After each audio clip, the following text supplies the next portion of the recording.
Episode opening സീനിലാണെങ്കിൽ ലൂഫിയെ കണ്ട് കൈഡോയുടെ മകൾക്ക് ഭയങ്കര സന്തോഷം. അവന്റെ പവറും സ്ട്രെങ്ത്തും അതവള് തിരിച്ചറിഞ്ഞിരിക്കുകയാണ്. മറ്റൊരു ഭാഗത്ത് കിന്നാണെങ്കിൽ ഇപ്പൊ കൈഡോട് പറയും, ഒരു കാരണവശാലും മറ്റുള്ള പൈററ്റ്സുകളുടെ കൂടെ ലൂഫിയെ കമ്പയർ ചെയ്യാനായിട്ട് പാടില്ല. അവന്റെ വാക്കിലും പ്രവൃത്തിയിലും ഞങ്ങൾക്ക് ഒരുപാട് വിശ്വാസമുണ്ട്. തീർച്ചയായിട്ടും അവൻ ഞങ്ങളെ രക്ഷിക്കും. ഞങ്ങൾക്ക് തന്ന വാക്ക് അതവൻ പാലിക്കുമെന്ന് പറയും. ബിഗ് മോം ആണെങ്കിൽ അത് കേട്ട് പൊട്ടിച്ചിരിക്കും. നിങ്ങൾ ആ ലൂഫിയുടെ വാക്കുകൾ കേട്ട് വിഡ്ഢികളായി വന്നിരിക്കുകയാണ്. നിങ്ങളെ കൊണ്ട് ഒന്നും ചെയ്യാനായിട്ട് കഴിയില്ല. ഞങ്ങളുടെ പവറിനെ കുറിച്ചും സ്ട്രെങ്ത്തിനെ കുറിച്ചും നിങ്ങൾക്ക് എന്തെങ്കിലും അറിയോ? ഞങ്ങളുടെ പവറിനും സ്ട്രെങ്ത്തിനും മുൻപിൽ നിങ്ങളിപ്പോൾ ദയനീയമായിട്ട് പരാജയപ്പെടാൻ പോവുകയാണെന്ന് പറഞ്ഞ് അവളാണെങ്കിൽ അവർക്ക് നേരെ തിരികെയാണ്. ഇതിനാണെങ്കിൽ അവരെ പരിഹസിക്കും. നിങ്ങൾ കൂടിപ്പോയാൽ 100-200 സോൾജിയേഴ്സ്, ഞങ്ങൾ 30,000-ന് മുകളിൽ സോൾജിയേഴ്സ് ഉണ്ട്.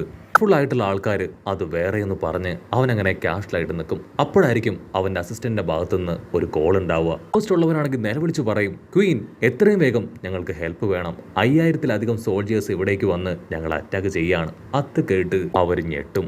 കാരണം സംഭവം അത് അവരുടെ കൈവിട്ട് പോയെന്ന് ഏകദേശം അവർക്ക് പിടികിട്ടി കഴിഞ്ഞു. സോറോ ഫൈറ്റ് ചെയ്യുന്നത് കണ്ട് ബാക്കിയുള്ള സോൾജിയേഴ്സ് അവരും അവരുടെ റിയൽ രൂപത്തിലേക്ക് വന്ന് ഫൈറ്റ് ചെയ്യാനായിട്ട് ആരംഭിക്കുകയാണ്. ഈ കാര്യങ്ങളെല്ലാം റൂം നമ്പർ 1-ലും 2-ലും ഉള്ളവർ ഇപ്പൊ ക്വീനെ അറിയിക്കും. അവർ ക്യാപിറ്റൽ ലോക്ക് ചെയ്ത് വെച്ചവരും ഉഡോൺ ജയിലിൽ ലോക്ക് ചെയ്തവരും എല്ലാവരും ഇവിടേക്ക് എത്തിയെന്ന് കേട്ട് അവൻ ഡബിൾ ഷോക്കാവും. മറ്റൊരു ഭാഗത്ത് യൂസ്റ്റസ് കിഡും കില്ലറും അവർ രണ്ടുപേരും നല്ല ഫോഴ്സിൽ അറ്റാക്ക് ചെയ്തുകൊണ്ടേ ഇരിക്കുകയാണ്. ലോയ്ക്ക് നേരെ ഒരു ബോംബ് ഫ്ലൈ ചെയ്ത് വരും. അവനാണെങ്കിൽ സിമ്പിൾ ആയിട്ട് ഒരു റൂം ക്രിയേറ്റ് ചെയ്ത് അതിനെ ഡൈവേർട്ട് ചെയ്ത് വന്ന ഭാഗത്തേക്ക് തന്നെ അയക്കുകയാണ്. ആ ബോംബ് അത് ആ വില്ലന്മാരുടെ ഇടയിൽ ചെന്ന് പൊട്ടിത്തെറിക്കും.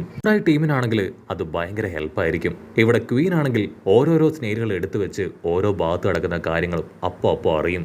ലൂഫി, ലോ, പരസ്പരോ എന്നിങ്ങനെ അവരുടെ പേടി സ്വപ്നങ്ങളെല്ലാം അവിടേക്ക് എത്തിക്കഴിഞ്ഞു. അവന് കിട്ടുന്ന അടുത്തൊരു വലിയ പ്രൈസ് അല്ലെങ്കിൽ അടി അത് മറ്റൊന്നുമല്ല, പരസ്പരോയും മാർക്കോയും അവർ രണ്ടുപേരും പാലസിന്റെ എൻട്രൻസിൽ വന്ന് ഒരുമിച്ച് ഫൈറ്റ് ചെയ്യുന്നു എന്നതാണ്. മാർക്കോയും കൈഡോയെ തകർക്കുക എന്നൊരൊറ്റ ലക്ഷ്യത്തെ തുടർന്നാണ് ഇപ്പോൾ അവരുമായിട്ട് ഫൈറ്റ് ചെയ്യുന്നത്. പരസ്പരം ആണെങ്കിൽ ഇവന്മാരെ എല്ലാവരെയും അവന്റെ ക്യാൻഡി പവർ ഉപയോഗിച്ച് ഇപ്പൊ ക്യാൻഡി ആക്കി മാറ്റിക്കൊണ്ടിരിക്കുകയാണ്. കട്ട് ചെയ്ത ക്വീൻ ആണെങ്കിൽ ഒരു സെക്കൻഡ് ഫ്രീസായി ആ സ്നേഹികളെല്ലാം താഴേക്കിടും. അവനെ കൊണ്ട് അത് വിശ്വസിക്കാനായിട്ട് കഴിയില്ല.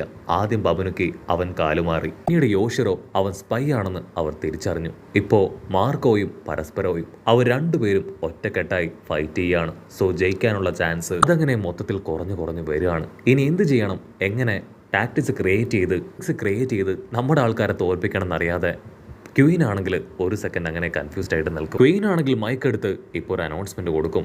നമ്മുടെ കൈവിട്ട് കാര്യങ്ങൾ പോയിക്കൊണ്ടിരിക്കുകയാണ്. ഇവിടേക്ക് ഒരുപാട് ഇൻക്ലൂഡേഴ്സ് കടന്നു വന്ന് നമ്മൾ ആക്രമിക്കുകയാണ്. അതുകൊണ്ട് തന്നെ ടീ പാർട്ടി അത് ഇവിടെ വെച്ച് അവസാനിച്ച് നമ്മളെല്ലാവരും യുദ്ധത്തിന് തയ്യാറാവണമെന്ന് പറയും. അത് കേട്ട് ഇതിലൊക്കെ അവസാനിപ്പിച്ച് അവരെല്ലാവരും യുദ്ധം ചെയ്യാൻ തയ്യാറാവുകയാണ്. അതേസമയം മറ്റൊരു ഭാഗത്ത് ഉണ്ടപ്പെണ്ണ്, അവൾക്കാണെങ്കിൽ മൻഡോസ്കിയുടെ അടുത്തേക്ക് പോകാനായിട്ട് കഴിയുന്നില്ല. കാരണം കിങ്ങും ക്വീനും അങ്ങനെ വമ്പൻ ശക്തികളെല്ലാം അവന് ചുറ്റും നിൽക്കുകയാണ്. എങ്ങനെ അവരുടെ ഇടയിലൂടെ പോയി മൻഡോസ്കിയെ സേവ് ചെയ്ത് കൊണ്ടുവരണമെന്ന് അവൾക്കറിയില്ല. അവൾ എന്ത് ചെയ്യണമെന്ന് അറിയാതെ അവനെ തന്നെ നോക്കും. അവളാണെങ്കിൽ കൂലങ്കക്ഷമായിട്ട് ചിന്തിക്കും, അവനെ രക്ഷിക്കാൻ മറ്റെന്തെങ്കിലും വഴിയുണ്ടോ എന്ന്. അതേസമയം ഓരോ ഭാഗത്തും ഇപ്പൊ നമ്മുടെ ആൾക്കാർ ഓരോരുത്തരായി ചെയ്തുകൊണ്ടിരിക്കുകയാണ്. അപ്പോഴായിരിക്കും എല്ലാവരെയും ഞെട്ടിച്ചുകൊണ്ട് കൈഡോ അവന്റെ ഡ്രാഗൺ ഫോമിലേക്ക് മാറുക. അവൻ വിളിച്ചു പറയും, ലൂഫി പറഞ്ഞതെല്ലാം ഞാൻ കേട്ട് കഴിഞ്ഞു. എന്നെ തകർക്കാനല്ലേ നീ ഇവിടേക്ക് വന്നേ. നിന്നെ കൊണ്ടും നിന്റെ ആൾക്കാരെ കൊണ്ടും അതിന് കഴിയില്ല എന്ന് പറഞ്ഞ് അവൻ ലൂഫിക്ക് നേരെ പാഞ്ഞടുക്കും.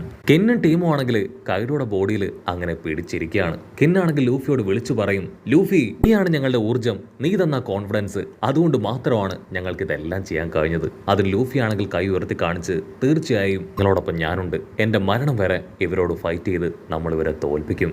അങ്ങനെ കട്ട് ചെയ്ത ഇപ്പൊ കൈഡോയും നമ്മുടെ ആൾക്കാരും എല്ലാവരും പുറത്തേക്ക് വന്നിരിക്കുകയാണ്. കൈഡോ ആണെങ്കിൽ അവരോട് പറയും, എനിക്ക് പുറത്തുനിന്ന് ഫൈറ്റ് ചെയ്യാനാണ് ഏറെ ഇഷ്ടം. നിങ്ങൾ എനിക്ക് വലിയ വെല്ലുവിളിയൊന്നുമല്ല.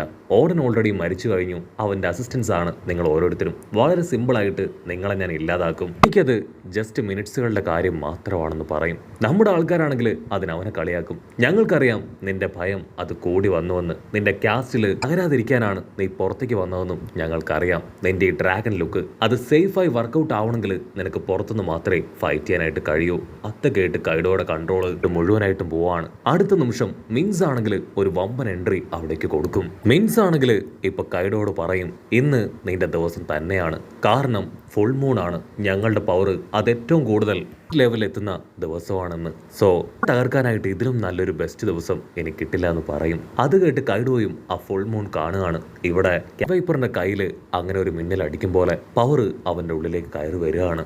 വൈപ്പർ ആണെങ്കിൽ ഇപ്പൊ സുലോങ്സായി മാറാനുള്ള തയ്യാറെടുപ്പിലാണ്.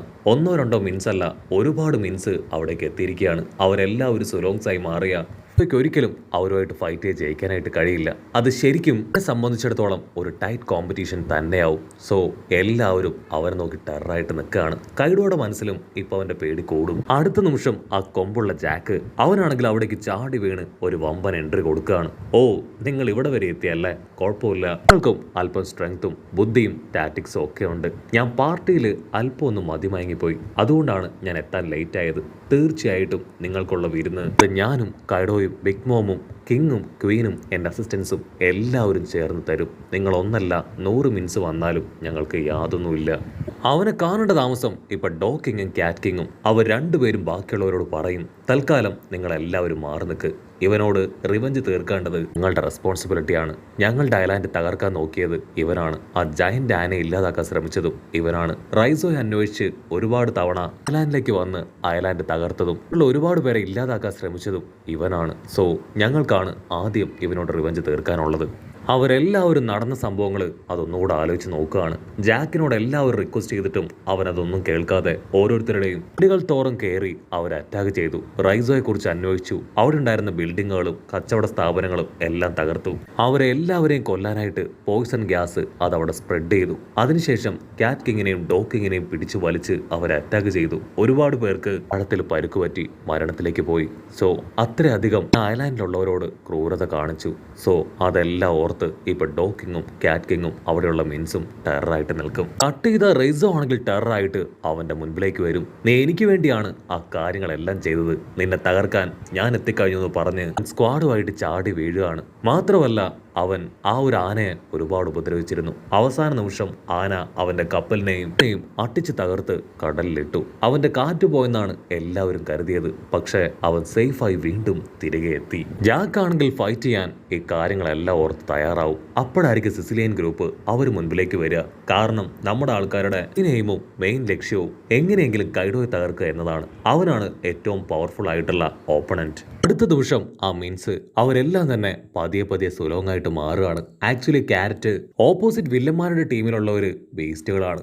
അവരും ഇപ്പൊ വമ്പൻ ആയുധങ്ങളും ആക്ഷനും ഒക്കെ ഇട്ട് ഫൈറ്റ് ചെയ്യാൻ തയ്യാറാവും. അതേസമയം ഇവിടെ ഡോ കിങ്ങും ക്യാറ്റ് കിങ്ങും അവർ രണ്ടുപേരും കൈഡോയെ നോക്കി അങ്ങനെ പല്ലെറിഞ്ഞ് നിൽക്കുകയാണ്. കൈഡോ ആണെങ്കിൽ അവന്റെ ഫുൾ സ്ട്രെങ്ത്തിലേക്കും ട്രാൻസ്ഫർമേഷനിലേക്കും അങ്ങനെ ചേഞ്ച് ആയിട്ട് നിൽക്കുകയാണ്. അങ്ങനെ അവിടെ വെച്ച് ഈ ഒരു എപ്പിസോഡും അവസാനിക്കുന്നു.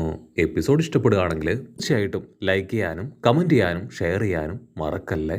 അടുത്തൊരു അടിപൊളി എപ്പിസോഡുമായിട്ട് കാണുന്നവരെ it's me with Mallu episode.